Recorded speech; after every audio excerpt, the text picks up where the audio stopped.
I like the power. I like being able to go up a hill and not worry about it. I'm Nathalie, we're in Exeter and I've got Estarli 20.8. So I take the 752 from Honiton along with the students.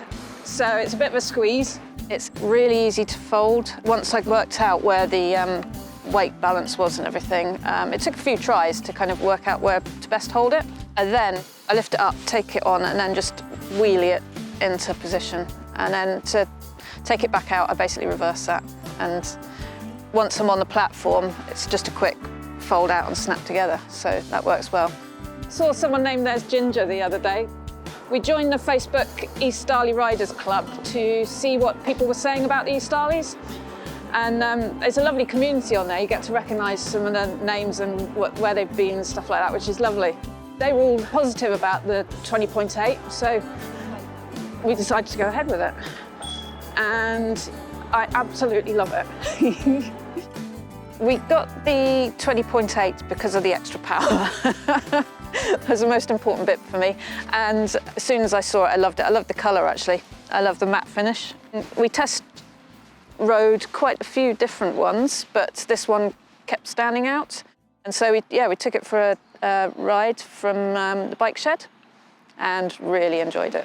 It takes me, I think it worked it out as 13 minutes to get back home.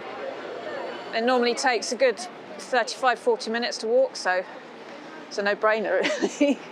And I can say that I cycle 4 miles a day. It just makes things a lot easier and a lot less daunting. I've always enjoyed cycling, really enjoyed it. I used to live in Plymouth and I worked at a library there and I cycled there and back every day. When I moved to Exeter, I got out of the habit a bit. So Steve, my partner, is very much a cyclist. He's done parts of the Tour de France, you know, just by himself. And so to try and keep up with him was difficult. And so, plus, I got a job. I live in Honiton and I got a job working at Exeter Library. Just drive in is a nightmare. The bus is an hour and 20 minutes. So I decided to take the train, but we live a good couple of miles out of the main part of Honiton, away from the train station. So, and it's down a massive hill and up a massive hill. So we thought the best idea would be to get them an electric bike so that I could get to work easily and not sweaty. And it's done exactly that. I cycle down to the station every day and take it on the train, take it to work, and then back at the end of the day, and it's absolutely brilliant. It stops me looking a mess when I get to work. We've got a van. We go away in the van, and so this folds and fits directly under the bed. So it's perfect. I've got a very romanticised image of cycling around France and picking up a baguette each morning. So that's exactly what I jolly well did. Because we tend to find a quiet campsite, which tends to be outside the town or the village. And it might be a short cycle in to the shops and the boulangeries and everything like that. This always makes any journey a little less daunting, especially if there's a hill involved. Travelled down the Dordogne and the Vienne, and basically hardly used any charge either, which I was really happy about, because a lot of it is flat there, so that made a lot of difference, obviously. But you know, you can fold it up and put it away, and it doesn't disturb your daily life with a van, so it's brilliant.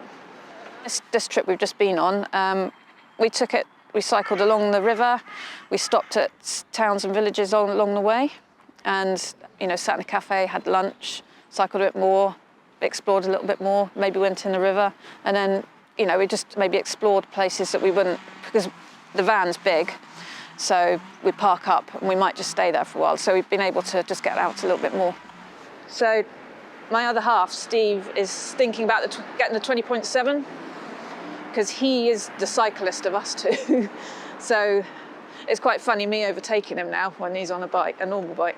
But he thought if he got the 20.7, then he's got half a chance of keeping up with me this time.